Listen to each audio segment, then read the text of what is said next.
الرحمن الرحيم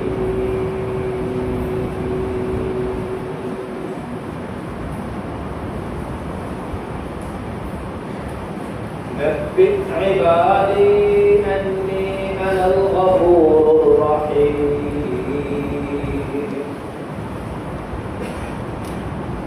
وقال تعالى في موضع آخر إن بطش ربك لشديد إنه هو يبدئ ويعيد صدق الله المولانا العظيم وصدق رسوله النبي الكريم ونحن على ذلك لمن الشاهدين والشاكرين والحمد لله رب العالمين اللهم صل على محمد وعلى آل محمد كما صليت على إبراهيم وعلى آل إبراهيم إنك حميد مجيد اللهم بارك على محمد وعلى آل محمد كما باركت على إبراهيم وعلى آل إبراهيم إنك حميد مجيد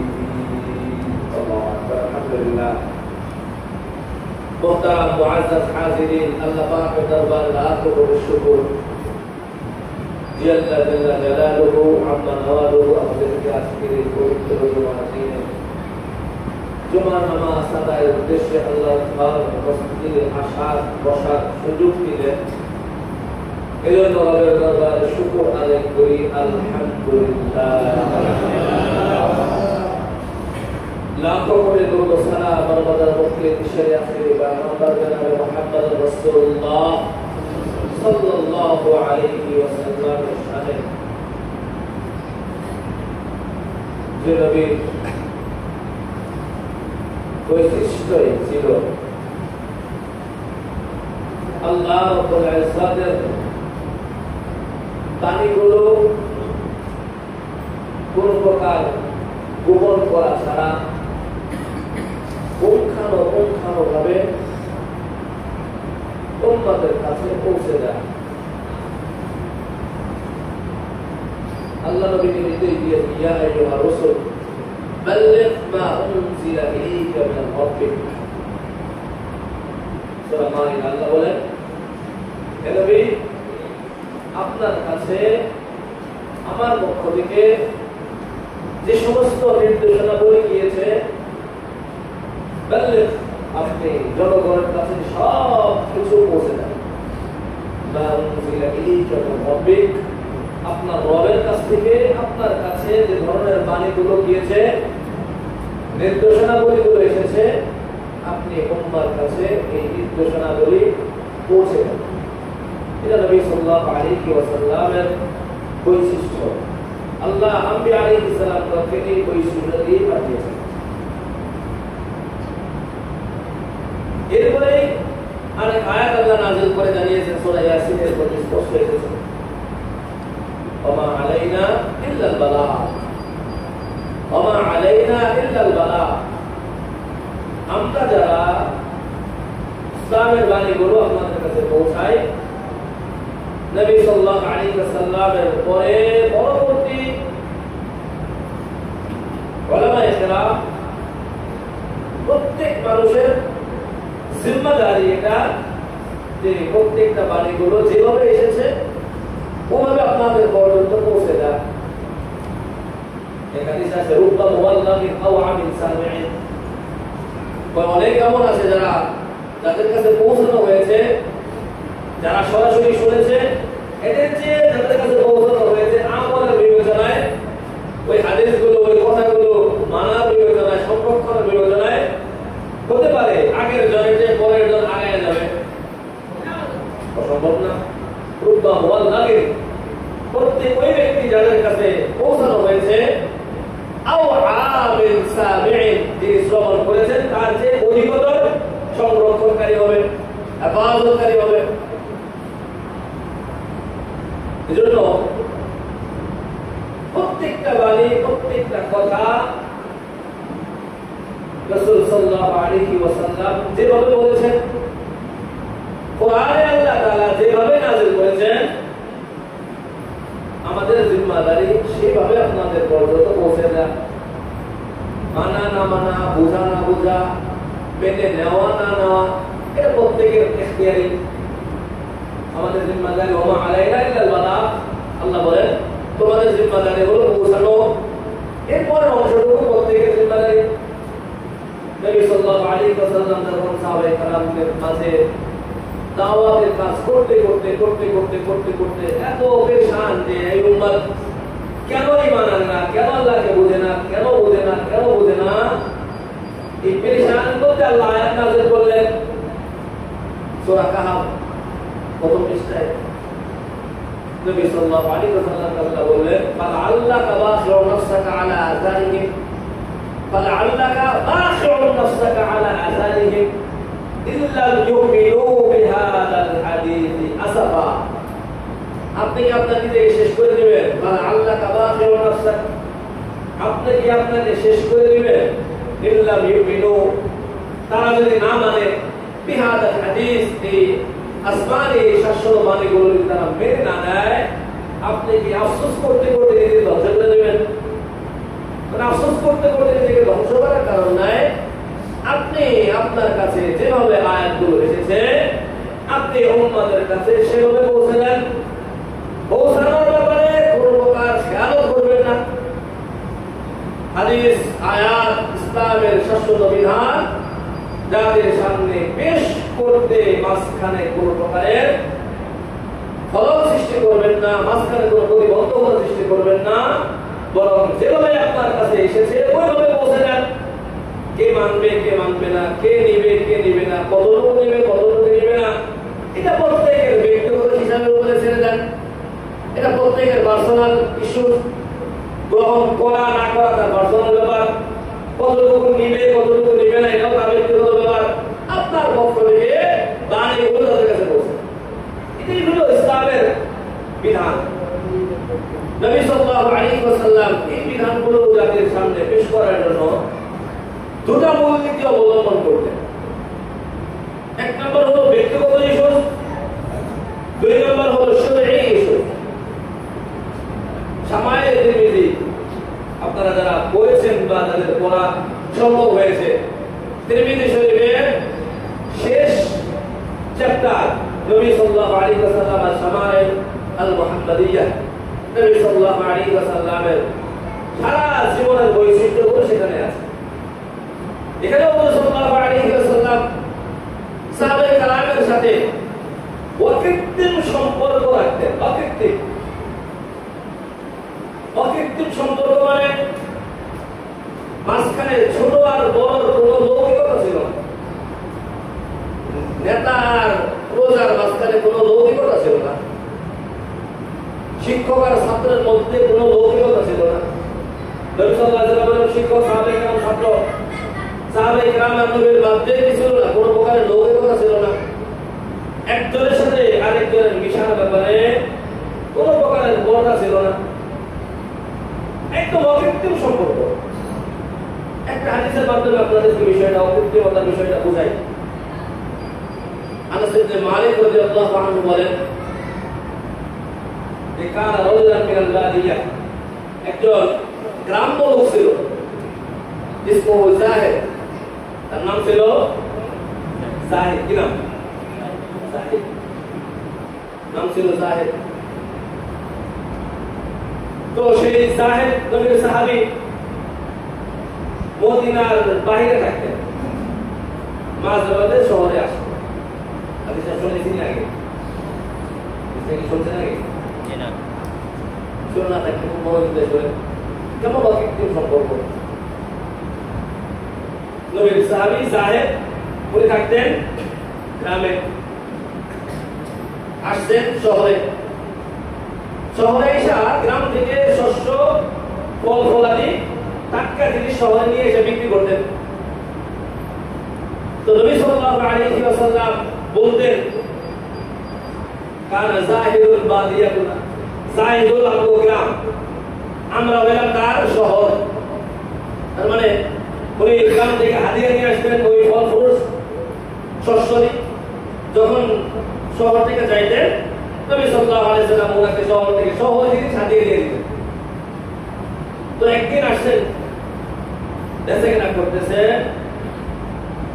এক জায়গায় দাঁড়ায়া নবী সাল্লাল্লাহু আলাইহি ওয়াসাল্লাম পিছন থেকে গিয়া এই জাহেদ নামক সাহাবী, নবীর সাহাবী পিছন থেকে এরকম চাপড়ায় বসে। এটা আমাদের কল্পনা করাটাও করি। আমি করি সাহেব যদি এরকম করি তো পরের দিন করবেন যে কেমন মানুষ, এটা কোনো মানুষের লোক, এর কোনো ভাব নাই, তাল নাই, চলে কি অবস্থা, ওনার দোষের অভাব নাই, কি অবস্থায় চলে, কথাটা বলছেন না। একজন মানুষ নবী সাল্লাল্লাহু আলাইহি ওয়াসাল্লামের সাহাবী বেচাকেনা করতেছে, নবী রাষ্ট্রপ্রধান, একটি বছরে রাষ্ট্রপ্রধান, আরেকটি বছরে ওনার শিক্ষক, মদিনার খতিব, পৃথিবীর সর্বশ্রেষ্ঠ মানুষ, নাকি বলবো না পৃথিবীর সর্বশ্রেষ্ঠ মানুষ, ওনার একজন সাহাবী দাঁড়ায় দাঁড়ায় বেচাকেনা করতেছে, গ্রাম্য মানুষ, উনি পিছন দিকে গিয়ে তার এইভাবে পাশে ধরছে, পিছন থেকে ধরছে। ধরার পরে প্রথম তো যে সাহাবীরা ধরছে, সাহাবী তো বুঝতে পারে নাই, তিনি বলতেছেন কে মান হাজা, ভাই কে, ভাই কে, প্রথম তো চিন্তা করে নাই, কে যাও, যখন একটু তাকায় দেখছে যে নবী, তখন আর পিঠ সরায় না। তখন সাহাবী কি করে না, পিঠ সরায় না, কারণ নবীর বুকের সাথে ওনার পিঠ লেগে গেছে। এখন উনি পিঠ সরান না, বরং আরো চাপায়া ধরে, মানে আরো বেশি কি করে পিছনের সাথে আরো লেগে থাকেন। নবী সাল্লাল্লাহু আলাইহি ওয়াসাল্লাম জড়িয়ে ধরে বললেন, ভাই ইয়াবিউ মিন্নি হাযাল আবদা, আমি আমার এই গোলামটাকে বিক্রি করব। পকেটে বলে দেখেন, আমি আমার গোলামকে কি করব, বিক্রি করব, আমি আমার গোলামকে বিক্রি করব। ভাই ইয়াবিউ মিন্নি হাযাল আবদা, আর কে আসো আমার কাছ থেকে গোলামটাকে কিনবা। নবী সাল্লাল্লাহু আলাইহি ওয়াসাল্লামের এই সাহাবী নবীর এই কথা শোনার পরে বললেন, সাহাবীরা ছিলেন একটু কালো বর্ণের, কানা আদামিয়া, চেহারাটা ছিল একটু মানে বাদামি টাইপের আর কি, বাদামি বর্ণের, আদামি মানে বাদামি টাইপের, একটু কালো, এত সুন্দর না। সাহাবী বলতেছেন, ইদান তাজিদানি কাসিদান ইয়া রাসূলুল্লাহ হাবিবাল্লাহ, আমি একজন কালো গোলাম, আমারে বিক্রি করলে আপনি বেশি দাম পাবেন না। সাহাবী অকিতের মতো দেখেন, আমারে বেশি কি পাবেন না, আপনি দাম পাবেন না।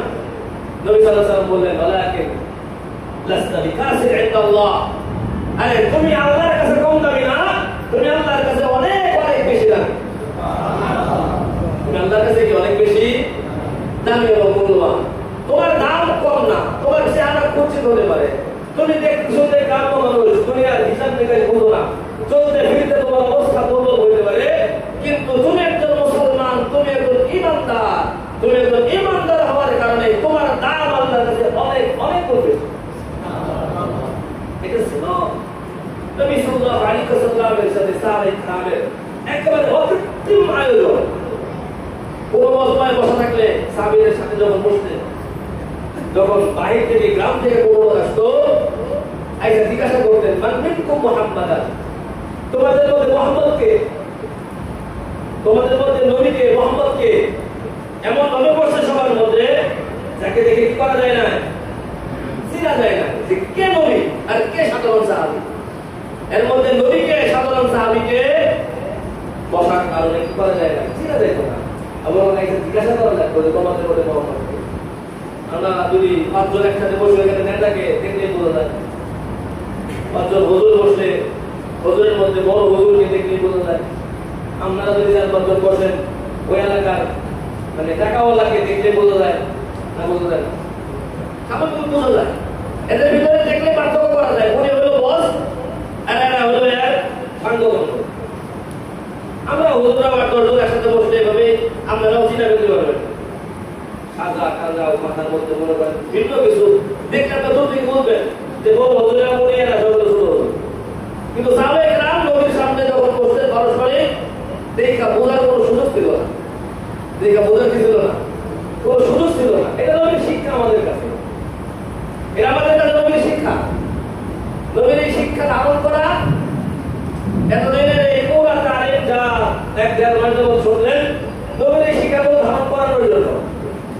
এই সুন্নাত দুনিয়ার কে কি বলছে সেগুলো আমাদের ধর্ম বিষয়।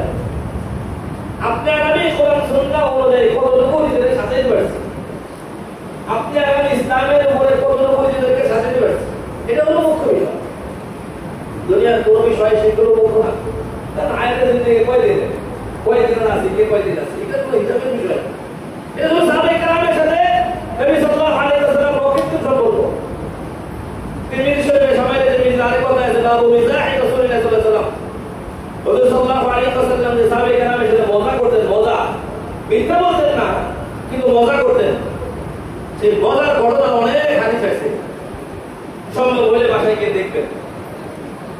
হুজুর সাল্লাল্লাহু আলাইহি ওয়াসাল্লাম সাহাবায়ে কেরাম একজন সাহাবী আসলে নবীর কাছে এটা বলতেছে, ইয়া রাসূলুল্লাহ আমার এটা কি দেন, সওয়ারি দেন, আমি সওয়ারিতে কই যাবো, এক জায়গায় যাবো, আমার প্রয়োজন, বলতে একটা উটের বাচ্চা দিয়ে দাও, কি দিয়ে দাও, উটের বাচ্চা দিয়ে দাও, বাচ্চা উট দিয়ে দাও। সাহাবী কয় বাচ্চা উঠে কি করবো, আমি তো সওয়ারি দিয়েছি, প্রত্যেকটা উটই কোনো না কোনো উটের বাচ্চা, প্রত্যেকটা উটই কোনো না কোনো উটের বাচ্চা। সাহাবীদের সাথে মজা করলেন। এক মহিলা সাহাবী, বৃদ্ধা মহিলা, আজুজ, কথা কি বুঝতে পারছেন আমার? জি, আপনি বলবেন বৃদ্ধা সাহাবী, আজুজ, বৃদ্ধা মহিলা সাহাবী নবীর কাছে আসছেন, আয়েশা বলতেছেন, ইয়া রাসূলুল্লাহ হাবিবাল্লাহ, আমাদেরকে দোয়া করেন। কি করে? আবার নবী একটু দোয়া করেন। ভাই কি দোয়া করো? আল্লাহ যাতে আমাদের জান্নাতে দেয়, আল্লাহ যাতে আমাদের কই দেয়, জান্নাত। নবী সাল্লাল্লাহু আলাইহি ওয়াসাল্লাম বললেন, জান্নাতে বৃদ্ধা মহিলা যাবে না। কি বলতেছেন? বৃদ্ধা মহিলা কই যাবে না? জান্নাতে যাবে না। মানে আপনারা মোট বিলাই না আমার কাছে হুজুর একটু বড় বড় কইলেন, আল্লাহ যাতে জান্নাত দেয়, বয়স হয়ে গেছে, কবে না কবে মরে যায়, আমি কই দিলাম কি না দাদা, বৃদ্ধ মানুষ কই যাইব না, বৃদ্ধ কই যাইব না, যে কত দাড়ি পাকা আছে তবে আপনার কান্না শুরু করেন। আমার কথা না, নবীর কথা, বৃদ্ধ কই যাবে না, জান্নাতে যাবে না। আর যুবকরা খুশি হয়ে গেছে, আমরা যুবক আছে জান্নাতে যাবো, বৃদ্ধ কই যাইব না, জান্নাতে যাইব না। তো সাহাবী কান্না শুরু করে দিচ্ছে, হাওয়া করে কান্না, হাওয়া করে কান্না শুরু করে দিচ্ছে। বলে নবী ডাকছে, কান্দো বলে গেছে, কান্দো বলে জান্নাতে যাবো, কান্না শুরু করে জান্নাতে যাইব না, বৃদ্ধ যাইব না, জান্নাতে যাওয়ার সময় কেউ বৃদ্ধ থাকবে, জান্নাতে যাওয়ার সময় কেউ কি থাকবে না, আচ্ছা পারস্পরিক সমবয়সে যুবক অবস্থায় 30 থেকে 35 বছরের টকটকে যুবক হয়ে প্রত্যেক মানুষ জান্নাতে যাবে। সুবহানাল্লাহ। জান্নাতে বিয়ে হলে কি করবে? বৃদ্ধ অবস্থা, যৌবনের সময়, এটা তো গোল্ডেন টাইম, যৌবনটা গোল্ডেন টাইম, শুনতে ভালো লাগে, যৌবন এটা ভাবে অন্যরকম। তো বৃদ্ধ অবস্থা, বৃদ্ধরা করে যাবে না, জান্নাতে যাবে, নবী বলে দেন জান্নাতে যাবে যুবক অবস্থায়, প্রত্যেকে জান্নাতে যাওয়ার সময় যুবক হয়ে যাবো। আল্লাহ বলছেন, ইন্না জান্নাহুন্না ইনশাআ ফাজআলনাহুন্না আবকারা, আমি তাদেরকে সৃষ্টি করেছি যুবক ভাবে এবং তারা সবাই বাকের অবস্থায় একেবারে যৌবনের টকটকে যৌবন নিয়ে জান্নাতে যাবে। রূপ বালায়ও নাই, পিঠের ব্যথাও নাই, পিঠের ব্যথাও নাই, হাতের ব্যথাও নাই, হাঁটুর ব্যথাও নাই, একদম টনটনা যুবকে জান্নাতে যাবে। নবী সাল্লাল্লাহু আলাইহি ওয়াসাল্লাম সাহাবীদের সাথে মজা করতেন। আরেক পিচ্চি সাহাবী ছিল, পিচ্চি, এটা পাখি ছিল, নোগায়ের পাখির নাম। এই পাখিরা নিয়ে খেলা করতো সবসময়। তো হঠাৎ করে একদিন পাখিরা মারা গেল। পাখি মারা যাওয়ার পরে নবী সাল্লাল্লাহু আলাইহি ওয়াসাল্লাম তো ওই পিচ্চি সাহাবী খুব কষ্ট পেলেন। নবী ওনার বাসায় গেলেন, বাসায় গিয়ে ওই পিচ্চির সাথে মজা করলেন, পিচ্চিদের সাথে, ছোটদের সাথে দুষ্টামি। কত বড় নবী হইয়া ছোট্ট পিচ্চি বাচ্চার সাথে কি করে দুষ্টামি করতেছেন, ছোট পিচ্চির সাথে দুষ্টামি। আমি মাঝে মাঝে করি, ছোটরা আসলে ছোটের সাথে দুষ্টামি করি, কই যে এবারে দূর দেখে আসে, হুজুর কত বড় মানুষ, ছোট বড় মানুষ লাগে কিরকম বাচ্চামি করে, এটা নবীর এখান থেকে শিক্ষা, নবীর এখান থেকে শিক্ষা। বাচ্চাদের সাথে বাচ্চামি করতো, বাচ্চাদের সাথে ভাব লয়া ওই বড় ভাষার কথা বলে কাছে বলে, ছোট ছোট বাচ্চাদের সাথে বাচ্চামি করতে বলছে। তো এই ছোট বাচ্চাকে বললেন, তাকে জিজ্ঞাসা করলেন, ইয়া উমায়ের, নাম ছিল উমায়ের, হে উমায়ের, মা ফাআল নুগায়ের, তোমার নুগায়ের হঠাৎ করে কি হইলো, নুগায়ের কই গেল? বাচ্চাকে তার মতো করে জিজ্ঞাসা করছে, ওই পাখিটা মারা গেছিল সেই বাচ্চা। সাহাবী হেঁটে দিয়েছে, ছোট বাচ্চা হেঁটে দিয়েছে, তার মধ্যে একটা সক্ষতা তৈরি হলো। এটা নবী সাল্লাল্লাহু আলাইহি ওয়াসাল্লামের ব্যক্তিগত অবস্থা যে একেবারে সাথে ছিল। কিন্তু উল্টায় যদি শরীয়তের কোনো বিষয় আসতো, শরীরের কোনো বিষয় যখন আসতো, ব্যক্তিগত হিসাব ব্যক্তি পর্যায়ে, শরীরের দিনের হিসাব দিনের পর্যায়ে, সেখানে সুন্দর করে আসতো। সামায়ের তুমি খুলবেন, সুস্থ হাদিস আছে, বাবু রাজা ফি কদর রাসূলুল্লাহ সাল্লাল্লাহু আলাইহি ওয়াসাল্লাম, রাসূল সাল্লাল্লাহু আলাইহি ওয়াসাল্লামের প্রয়োগ কেমন ছিল, রাগ কেমন ছিল। যাদের হাবিব সাল্লাল্লাহু আলাইহি ওয়াসাল্লামের হাদিসে আসছে ব্যক্তিগত কোনো ইস্যু নিয়ে উনি কখনো রাগ করতেন না, ব্যক্তিগত কোনো বিষয়ে ছিলেন উনি একদম সাথে ছিলেন। কিন্তু শরীরিক কোনো বিষয় ওনার সামনে আসলে ওই ব্যাপারে প্রতিশোধ নেওয়ার আগ পর্যন্ত নবী সাল্লাল্লাহু আলাইহি ওয়াসাল্লাম থামতেন। এটা ঈমান, এটা কি ঈমান? ঈমানের ব্যাপারে এটা ব্যক্তিগত ইস্যু নিয়ে রাগ করতেন না কখনো, ওরা আমাদের দুই চিন্তা। শরীরিক বিষয় আসলে, ইসলামের কোনো বিষয় আসলে, শরীয়তের কোনো কারণ সামনে উপস্থিত হইলে ওই ব্যাপারে আল্লাহর হাবিব সাল্লাল্লাহু আলাইহি ওয়াসাল্লাম এই পরিমাণ রাগ করতে, এতটুকু উনি প্রগান্বিত হতেন যে প্রতিশোধ নেওয়ার আগ পর্যন্ত হাত্তান তাসালা, যতক্ষণ না ওই ব্যাপারে উনি প্রতিশোধ নিতে না পারতেন, ওই বিষয়টার ব্যাপারে কোনো ফায়সালা না হইত, ততক্ষণ পর্যন্ত নবী সাল্লাল্লাহু আলাইহি ওয়াসাল্লাম থামতেন না। আমাদের ঈমানদারদের তিন পর্যায়ে হওয়া আমরা উল্টে গেছি। ব্যক্তিগত ইস্যু হইলে জিন্দিগিতে আর কথা কই না, শরীর বিষয় হইলে সেগুলোর ব্যাপারে আমাদের কোনো ব্যাপারই থাকে না, ওরা উল্টে গেছে। বলে দেখেন, আপনার সাথে ব্যক্তিগত কোনো বিষয় নিয়ে কারো দ্বন্দ্ব হয়েছে, দ্বন্দ্ব হইতে ব্যক্তিগত ইস্যু নিয়ে আপনি তার সাথে হয়তো আর বাকি জিন্দিগিতে কথাই বলেন না, চেহারাই দেখেন না, তার সাথে আপনার আর কোনো লেনদেন হয় না। শরীয়তের বিষয়, শরীয়তের ব্যাপারে শরীয়ত খেলাফ করছে, ইসলামের কোনো খেলাফ করেছে, ইসলামের কোনো বিধানের ব্যাপারে হস্তক্ষেপ করেছে, শরীয়তের কোনো বিধানের উপরে আঘাত হেরেছে, শরীয়তের কোনো কর্মকাণ্ডের ব্যাপারে আঘাত হেরেছে, ওই ব্যাপারে আমাদের ঈমান এত দুর্বল অবস্থা, ওই ব্যাপারে আমাদের দিলের মধ্যে কোনো আঘাতই আসে না। এই হইল নবী সাল্লাল্লাহু আলাইহি ওয়াসাল্লামের অবস্থা আর আমাদের বর্তমান অবস্থা। হওয়ার কথা ছিল পুরোটা উল্টা, হওয়ার কথা ছিল পুরো উল্টা, যে যাই হোক না কেন ইসলামের পক্ষে হইলে ব্যক্তিগত ইস্যুতে এখানে কাজ করবে না, ব্যক্তিগত বিষয় এখানে চলবে না। ইসলামের পক্ষে, হকের উপরে, সত্যের উপরে, ইসলামের উপরে, সঠিকের উপরে ইসলামের খেলাফ কেউ কিছু করবে, অথবা ইসলামের বিধানের ব্যাপারে কেউ কটূক্তি করবে, ইসলামের কোন বিধান দিয়ে কেউ কথা বলবে, তুমি আমার আপন আত্মীয় হলেও তোমার সাথে কোনো সম্পর্ক নেই। আব্দুল্লাহ ইবনে উমর রাদিয়াল্লাহু আনহু, নবী সাল্লাল্লাহু আলাইহি ওয়াসাল্লামের অন্যতম সাহাবী, ওনার ছেলে একবার এরকম কি দিয়ে খেলতেছিল, কি বলে চাকরি বলে, আপনার ওই পাথর কুচি, হাদিসে নিষেধ আছে পাথর কুচি এরকম খেলা, ছোট বাচ্চা ওদের খেলতেছে, বলে জিজ্ঞাসা করলেন, পাথর কুচিতে খেলো না, এটার কোনো উপকার নাই, কারো চোখ নষ্ট হতে পারে, কারো কোনো ক্ষতি হতে পারে। নিষেধ করলেন, একবার নিষেধ করছেন, দ্বিতীয়বার আবার করছেন, উনি খেপে গেছেন, রাগ হয়ে গেছেন, মেয়ে আমি তোমার নবীর হাদিস শোনাই না, আর তুমি হাদিসের খেলাফ করতেছো, যাও জিন্দিগিতে তোমার সাথে আর কথা বলছো। এই তো বলছে, তো বলছে, এখানে রাগ সন্তানদের কারণে না, নবীর হাদিসের খেলাফ করার কারণে।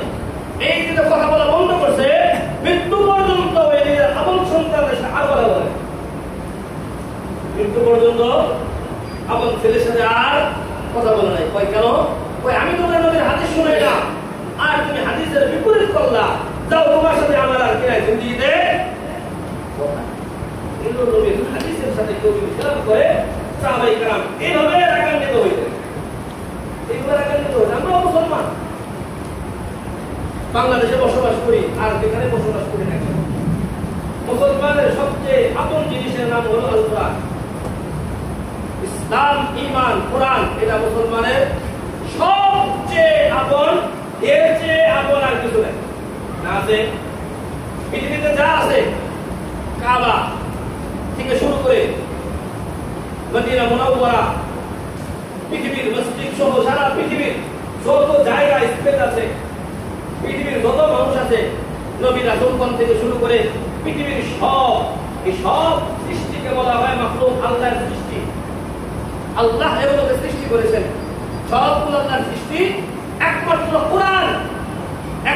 কোরআন হলো কালামুল্লাহ, আল্লাহর কালাম। আল্লাহর কালাম মানে এটা মাখলুক না, এটা সৃষ্টি না। এটা কি না? আল্লাহর সৃষ্টি না, এটা আল্লাহর কালাম। এটাকে সৃষ্টি বলে না, এটা আল্লাহ পাক সৃষ্টি করেন নাই, বরং এটা আল্লাহ পাকের জাত ও সত্তার একটা অংশ হিসেবে দুনিয়া দিয়েছে। এটা কি না? আল্লাহর মাখলুক না। এই মাখলুক না এই কথাটাকে প্রতিষ্ঠিত করার জন্য আহমদ ইবনে হাম্বল রাহমাতুল্লাহি আলাইহি জেলে গিয়ে ওই যুগের বাদশার সব ধরনের শাস্তির সম্মুখীন হয়েছে। শুধুমাত্র একটা মাসআলাকে, একটা মাসআলা, খালকুল্লাহ, খালকুল আল কুরআন, আল হুয়া খালকুল্লাহ, আল কুরআন মাখলুকুন, কুরআন মাখলুক কিনা, আল্লাহর সৃষ্টি কিনা, এই যুগের বাদশা বলেছিল কুরআন মাখলুক। ওই যুগের আশেপাশের ছোটখাটো মানে ওই যুগের ওলামায়ে কেরাম অনেকেই বাদশার শাস্তির ভয়ে, বাদশার কাছ থেকে নির্যাতন থেকে বাঁচার জন্য ওনারাও অনেকে মেনে নিয়েছিলেন। শুধু ইমাম আহমদ ইবনে হাম্বল রাহমাতুল্লাহি আলাইহি সুস্পষ্ট ঘোষণা দিয়েছেন কুরআন মাখলুক না। সবাই একদিকে, এমরিয়াকা আরেকদিকে, যে কারণে ওনাকে বন্দি করে বস্তার ভিতরে, চামড়ার বস্তার ভিতরে ঢুকাইয়া এরপরে ওনাকে বেঁধে রাখা করতে করতে শহীদ করা হয়েছে। মৃত্যু পর্যন্ত এই কথার উপরে উঠছিলেন কুরআন কোন অবস্থাতেই মাখলুক না, কুরআন হুয়া কালামুল্লাহ, কুরআন হলো আল্লাহর কালাম। শুনে এক কথা উপরে আজকে যদি আমি এই কথাটা মেনে নেই, আগামী প্রজন্ম ভুলের উপরে উঠে যাবে, আগামী প্রজন্ম ভুল শিক্ষার উপরে উঠবে, আগামী প্রজন্ম ভুল সিদ্ধান্তের উপরে উঠবে। আমি আহমদ ইবনে হাম্বলের জীবনের কোনো মূল্য নাই। আমার আহমদ ইবনে হাম্বলের জীবন চলে গেলেও এই মাসআলার ব্যাপারে আমি অবশ্যই দেব। এটা হবে কিনা? দিনের ব্যাপারে আপোষ নাই, দিনের ব্যাপারে কি নাই, ইসলামের ব্যাপারে কোনো আপোষ নাই, কারোর সাথে আপোষ নাই, নো কম্প্রোমাইজ। দিনের ব্যাপারে কোনো কম্প্রোমাইজ নেই। এরপরে এই কুরআন আল্লাহর কালাম, আমাদের সম্মান ইজ্জত, আমরা মুসলমান, এই মুসলমানের তো ঠিক আছে কোরআনের বদলে বুঝে নাই মনে হয়। আমাদের আয়েশা রাদিয়াল্লাহু আনহা রাজি হাদিস, ইন্না লিকুল্লি কওমিন শারাফ তাফা হাওলা বি ওয়া ইন্না বাফা উম্মতি ওয়া শারাফা আল কুরআন। প্রত্যেকটা জাতির গর্ব করার বস্তু থাকে, যেটা নিয়ে তারা গর্ব করতে পারে। ওয়া ইন্না বাফা উম্মতি ওয়া শারাফা আল কুরআন। আর আমার এই উম্মতের গর্বের একমাত্র বস্তুর নাম হলো আল কুরআন। আমার এই উম্মত যদি কোনো কিছু নিয়ে গর্ব করতে যায়, আমার এই উম্মত যদি কোনো কিছু নিয়ে গর্ব করতে যায়, তবে সেই গর্বের একমাত্র বস্তুর নাম কুরআন। কুরআনই আমাদের সংবিধান, দুস্তুর না। কুরআনই আমাদের কনস্টিটিউশন। এর বাইরে সব মানব প্রতিষ্ঠা এবং ব্যক্তিগত জিনিস। কোরআনের সাথে মিললে আমরা আছি, কোরআনের সাথে না মিললে ইমানদার হয়ে থাকার সুযোগ নেই। নবী সাল্লাল্লাহু আলাইহি ওয়াসাল্লাম যারা কুরআনের পক্ষে থাকবে, নবী সাল্লাল্লাহু আলাইহি ওয়াসাল্লাম বলেন কিয়ামতের দিন এই কুরআন তাদের পক্ষে আল্লাহর দরবারে সাক্ষ্য দিবে। কেউ যদি কুরআনের বিপক্ষে যায়, কুরআনের বিপক্ষে যদি কেউ দাঁড়ায়, কিয়ামতের দিন এই কুরআন তার বিপক্ষে সাক্ষী দিবে। আল কুরআন হুজ্জাতুল লাক আও আলাইক। আজকে তুমি কুরআনের পক্ষে থাকলে মৃত্যুর পরে কুরআন তোমার পক্ষে সাক্ষী দিবে। আজকে যদি তুমি কুরআনের বিপক্ষে যাও, কিয়ামতের দিন কুরআন তোমার পক্ষে সাক্ষী দিবে। কুরআন যদি কারো পক্ষে সাক্ষী দেয়, সে নিশ্চিত জান্নাতি। কুরআন যদি কারো বিপক্ষে সাক্ষী দেয়, তার জান্নাতের কোনো সুযোগ নাই। এক হাদিসে আসছে নবী সাল্লাল্লাহু আলাইহি ওয়াসাল্লাম বলেন, ইন্না ফিল কুরআনি লাসূরা, কুরআনের মধ্যে একটা সূরা আছে, ফিহি 30 আয়া, এখানে 30টা আয়াত আছে। মান ইয়াকরাউহা ফি কুল্লি লাইলাতিন, যে ব্যক্তি সেই সূরাটা প্রত্যেক রাতে একবার করে পড়বে, ওই সূরাটাকে সুপারিশ করে জান্নাতে ঢুকিয়ে দেবে। সুবহানাল্লাহ। মুফাসসিরিন کرام এই হাদিসের ব্যাখ্যা মুহাদ্দিসিন کرام উল্লেখ করেছেন, আল্লাহর দরবারে সুপারিশ করবে, এইভাবে সুপারিশ করবে আল্লাহকে বলবে, আল্লাহ আমি যদি তোমার কোরআনের অংশ হই তাহলে তুমি আমাকে কোরআনে রাখো আর এই তেলাওয়াতকারীকে মাফ করে দাও, আর যদি তাকে মাফ করার সুযোগ না থাকে আমাকে কোরআন থেকে বাদ দিয়ে দাও। সাক্ষী দিলে কেন্দ্র দেবে কেন করে? সাক্ষী দিলে এইভাবে ধরবে, পক্ষে থাকলে এইভাবে ধরবে, কাছে থাকলে এইভাবে আঁকড়ায় ধরবে, কাছে থাকলে এইভাবে পাশড়ায় ধরবে। আরে হাদিসে নবী সাল্লাল্লাহু আলাইহি ওয়াসাল্লাম বলেন, কিয়ামতের দিন আল্লাহ ডাকতে বলবেন, আইনা আহলি, আমার পরিবার ভুক্তভোগী কোথায়? ফেরেশতারা বলবেন, মান আহলুক, আপনার পরিবার আবার কে? মুসনাদ আহমদ হাদিস এসেছে, আপনার পরিবার আবার কে? আপনি তো এমন সত্তা যে কারো কাছ থেকে জন্ম দেন নাই, কারো কাছ থেকে কাউকে জন্ম দেও নাই। নবী সাল্লাল্লাহু আলাইহি ওয়াসাল্লাম আল্লাহ বলবেন, আহলুল কুরআন ও আহলুল্লাহ, কোরআনের ধারক বাহক যারা তারাই আল্লাহর পরিবার। সুবহানাল্লাহ। কিয়ামতের দিনে কোরআনের ধারক বাহকদেরকে ডেকে নিয়ে বলবে যে পাওয়ারটা কি? বড় উপরে উঠতে থাকো, ফাইন্না মানজিলাতাকা ইনদা আখির আয়াতি তাকরাউহা, তুমি সর্বশেষ যে আয়াত পড়বা ওই আয়াত পর্যন্ত তোমার জান্নাতে বারাকাত তৈরি করে দেওয়া হবে। সুবহানাল্লাহ। আপনি 100 আয়াত মুখস্থ থাকলে আপনি 100 টাকার জান্নাত পাবেন, 500 আয়াত মুখস্থ থাকলে 500 আয়াতের জান্নাত পাবেন। পুরা কোরআনের হেফাজতকারী হলে, পুরা কোরআন মুখস্থ থাকলে কোরআনের যতগুলো আয়াত আছে ওই ততগুলো আয়াতওয়ালা বিশেষ জান্নাতের মালিক আল্লাহ আপনাকে বানায় দেবেন। সুবহানাল্লাহ। কোরআনের পাশে থাকলেই লাভ, কোরআনের চলে গেলেই লস, কোরআনের সাথে সম্পর্ক রাখলেই লাভ, কোরআনের সাথে সম্পর্ক ছিন্ন হলেই লস। একজন ঈমানদার নবীর এই বৈশিষ্ট্যমণ্ডিত হয়ে নবী সাল্লাল্লাহু আলাইহি ওয়াসাল্লাম যেমন ইসলামের ব্যাপারে, কোরআনের ব্যাপারে, শরীয়তের ব্যাপারে কেউ কিছু বললে রাগ কন্ট্রোল করতে পারতেন না, ব্যক্তিগত ব্যাপারে প্রতিশোধ দিতেন না, প্রত্যেক ঈমানদার অবস্থা এমন হওয়া যায় ইসলামের পক্ষে কোনো ধরনের আওয়াজ আসলে, ইসলামের বিপক্ষে কারো কোনো অবস্থান আসলে, নবীর শানে বেয়াদবি হলে, কোরআনের শানে বেয়াদবি হলে কোনো ঈমানদার সহ্য করতে পারে না। এই জায়গায় কম্প্রোমাইজের সুযোগ আছে না নাই? ভিন্ন মাত্র সুযোগ নাই। মুহতারাম হাজিরিন, ঈমানদার হিসেবে এই কোরআনকে দিল ধারণ করতে হবে। কোরআনের সাথে যার যত সম্পর্ক, আমাদের মহব্বত এবং ভালোবাসা তাদের সাথে ততটুকু বেশি থাকে। সাহাবায়ে কেরাম যখন যুদ্ধের ময়দানে শহীদ হইতেন, যুদ্ধের ময়দানে যখন শাহাদাত বরণ করতেন, একই কবরে একাধিক সাহাবীকে দাফন করার প্রয়োজনীয়তা দেখা দিত। তখন কাকে আগে দাফন করবে, কাকে পরে দাফন করবে, কার লাশটাকে প্রথমে দিবে, কার লাশটাকে পরে দিবে, হিসাব করা হলো। দেখো এদের মধ্যে কোরআন কার বেশি মুখস্থ, যে ব্যক্তি কোরআন বেশি মুখস্থ, কোরআন অনুযায়ী তার জিন্দেগি বেশি চলে, বেশি আয়াতের হার হচ্ছে একে আগে দাও সম্মানার্থে, এরপরে জনকে পরে দাও, এরপরে জনকে পরে দাও। তাহলে আমার আপনার সম্পর্ক তার সাথে বেশি হবে যার মধ্যে কোরআন বেশি আছে, আমার আপনার সম্পর্ক তার সাথে কম হবে যে কোরআন থেকে যত বেশি দূরে আছে। বাংলাদেশ আমরা 88% মুসলমান বলতে এখন বাধ্য, কিন্তু আগে 95, বর্তমানে 88% বলতে বাধ্য হচ্ছি। মুসলমানের সংখ্যা কমে আসার কারণে এই বাংলাদেশ এত পার্সেন্ট মুসলমানের রাষ্ট্রে, এটা মুসলমানের সবচেয়ে আপন এবং তার ঈমান আর ইসলাম টিকে আছে যে ভিত্তির উপরে, যে কোরআনকে এত বছর পর্যন্ত, 1450 বছর পর্যন্ত কোরআনের চ্যালেঞ্জ দেওয়া আছে, বাতু বিসূরাতিন মিন মিসলি, বাতু বিআয়াতিন মিন মিসলি, পারলে কোরআনের মধ্যে একটা সূরা আইনা দেখাও, পারলে কোরআনের মধ্যে একটা আয়াত আইনা দেখাও, সম্ভব হলে কোরআনের কোন আয়াতকে ভুল প্রমাণ করে দেখাও, সম্ভব হলে কোরআনের একটা অংশকে ভুল প্রমাণ করে দেখাও।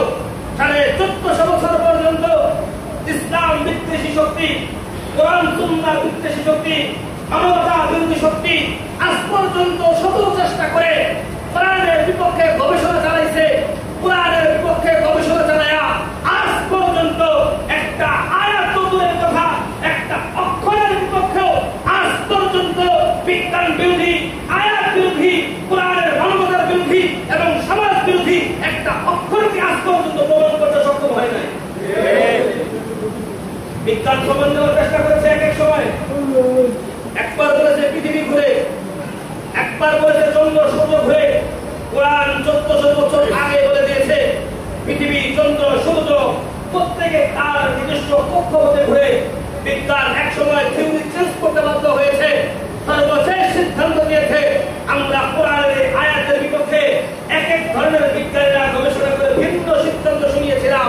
একবার বলেছিলাম চন্দ্র সূর্য ঘুরে পৃথিবী স্থির থাকে, আবার বলেছিলাম চন্দ্র সূর্য স্থির পৃথিবী ঘুরে। আসলে কথাটা সঠিক নয়, বরং পৃথিবী তার নির্দিষ্ট কক্ষপথে প্রদক্ষিণ করছে, চন্দ্র সূর্য তার নির্দিষ্ট কক্ষপথে প্রদক্ষিণ করছে। সর্বশেষ বিজ্ঞান ওই জায়গায় আসতে বাধ্য হয়েছে যেখানে 1400 বছর আগে আমার কোরআন যে সিদ্ধান্ত শুনিয়েছে, কোরআনের সিদ্ধান্তের উপরে ফিরে আসতে বাধ্য হয়েছে। নাস্তিক মুরতাদ বলেন, ইসলাম বিদ্বেষী বলেন, কোরআন বিদ্বেষী বলেন, মানবতার বিদ্বেষী বলেন, মানবতার দুশ্মন বলেন, তাদের বিজ্ঞান, অর্থ, সম্পদ, টাকা পয়সা সব ব্যয় করে কোরআনের বিপক্ষে একটা আয়াতের বিপক্ষে আজ পর্যন্ত এর বিপক্ষে প্রমাণ করতে সক্ষম হয় নাই। সুতরাং এটা আমাদের সংবিধান, এটা আমাদের সংবিধান, এটা আমাদের জানের চেয়ে বেশি প্রিয়। ইসলাম আমাদের জানের চেয়ে বেশি প্রিয়, নবী সাল্লাল্লাহু আলাইহি ওয়াসাল্লাম আমাদের জানের চেয়ে বেশি প্রিয়, ইসলামের প্রত্যেকটি ছোট্ট বিধান আমাদের জানের চেয়ে বেশি প্রিয়। সুতরাং কেউ যদি আমাদের শরীরে আঘাত হানে, প্রয়োজনে কল্লা উড়িয়ে দেয়, যতটুকু না ইমানদার কষ্ট পাবে, এই কোরআনের সাথে বেয়াদবি করলে ইমানদার তার চেয়ে বেশি কষ্ট পাবে। ইসলামের বিধানের উপরে কেউ আওয়াজ তুললে ইমানদার তার চেয়ে বেশি কষ্ট পাবে।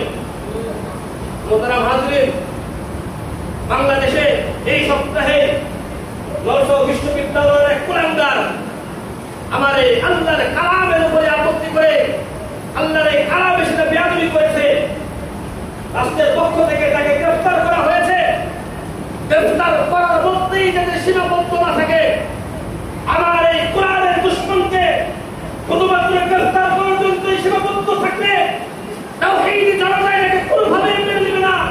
যদি তার সর্বোচ্চ শাস্তির বিধান না হয়, তাওহীদি জনতা রাস্তায় নেমে তার বিচার নিশ্চিত করবেই করবে ইনশাআল্লাহ। এই ব্যাপারে কোনো প্রকারের কম্প্রোমাইজ নাই, এই ব্যাপারে কোনো প্রকারের কম্প্রোমাইজ নাই। আর এই আওয়াজ দিতে গিয়ে মিনমিন করে আওয়াজ দেওয়ারও সুযোগ নাই। কোরআনের বিপক্ষে চলবা, নবীর শান বেয়াদবি করবা, কোরআনের খেলাফ চলবা, কোরআনকে অবমান করবা, আর ইসলাম প্রিয় তাওহীদি জনতা উলামায়ে কেরাম যারা তার জীবনের চেয়ে কোরআনকে মহব্বত করে, তারা তোমাদের সামনে মিনমিন আওয়াজে কথা বলবে, তারা তাদের আওয়াজকে নিচু করে ফেলবে, তাওহীদি জনতা আওয়াজকে সংকুচিত করে ফেলবে, নবীর শানে বেয়াদবি করবা, আর আমরা আমাদের আওয়াজকে শুরু করে ফেলবো, এই কল্পনা করার সুযোগ নাই। ইসলাম আমাদের এই শিক্ষা দেয় নাই।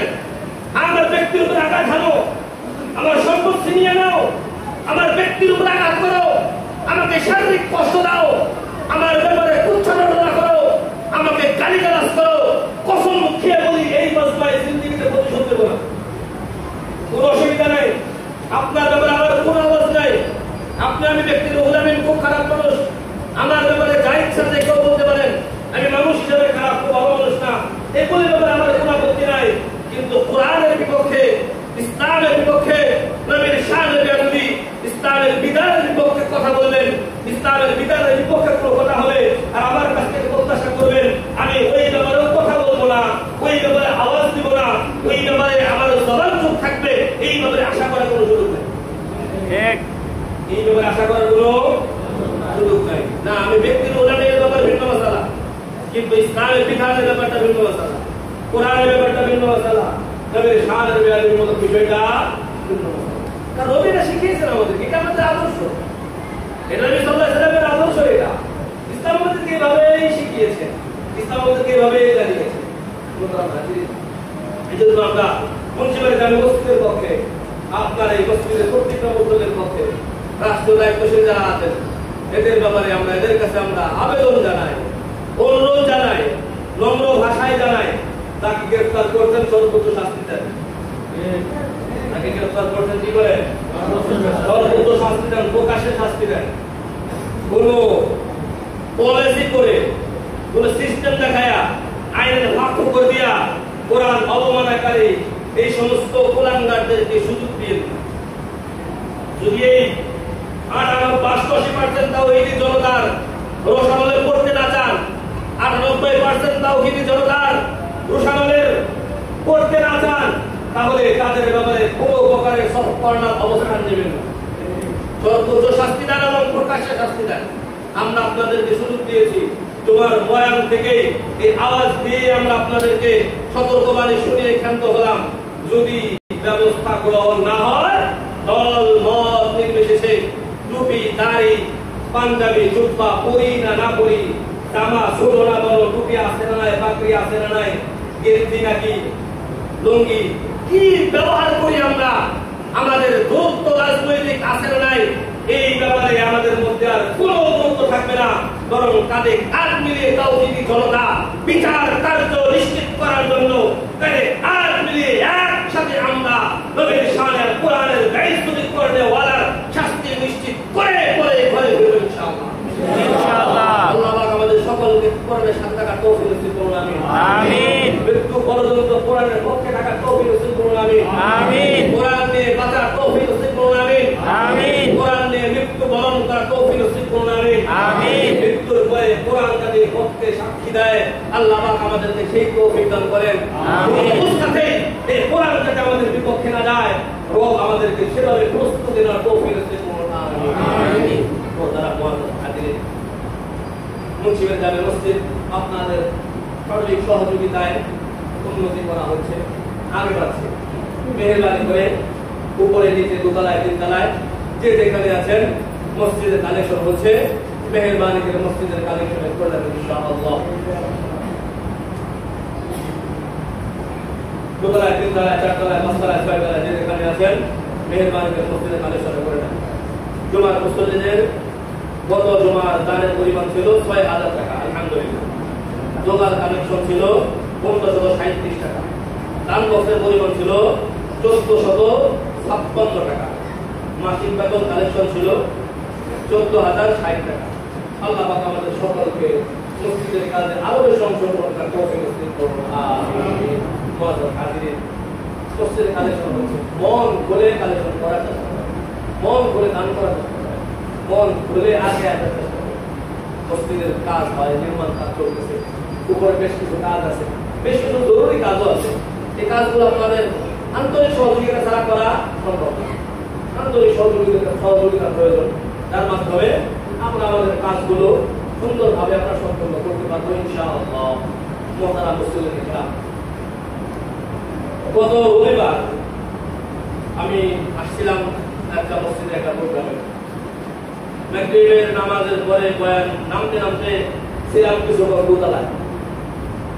দোতলায় যখন বসা, আমি আমরা বসে কথা বলছি, ওই বয়ান করতেছেন। উপরের আওয়াজটা এত বেশি জোরে ছিল যে দোতলায় আমার বসে থাকা সম্ভব ছিল না। আমি দৌড়াই আব্দুল জালিম কে যেন ফাল দিয়ে কি করছে, লাইন ছুটিয়ে দিচ্ছে। আব্দুল্লাহ তুমি ছুটেছিলেন, আব্দুল্লাহ ছুটিয়ে দিচ্ছে, এত বেশি আওয়াজ। তো টেকনিক্যালি আমাদের আওয়াজের প্রবলেম থাকতে পারে। কথা বলার সময় বিষয় কিছু এমন স্পর্শকাতর বিষয় থাকে যেটা বয়ানের সময় আসলে ভিতরে একটা আবেগ চলে আসে, কিছু করার থাকে না, আবেগ বলে কিছু বিষয় থাকে, এর নিম্ন আওয়াজে কথা বলা যায় না। দোকানে দেখে বুঝলাম যে এই আওয়াজ এখান থেকে আপনাদের বলছে আওয়াজ কমে দেওয়ার কথা, কমে দেওয়া উচিত।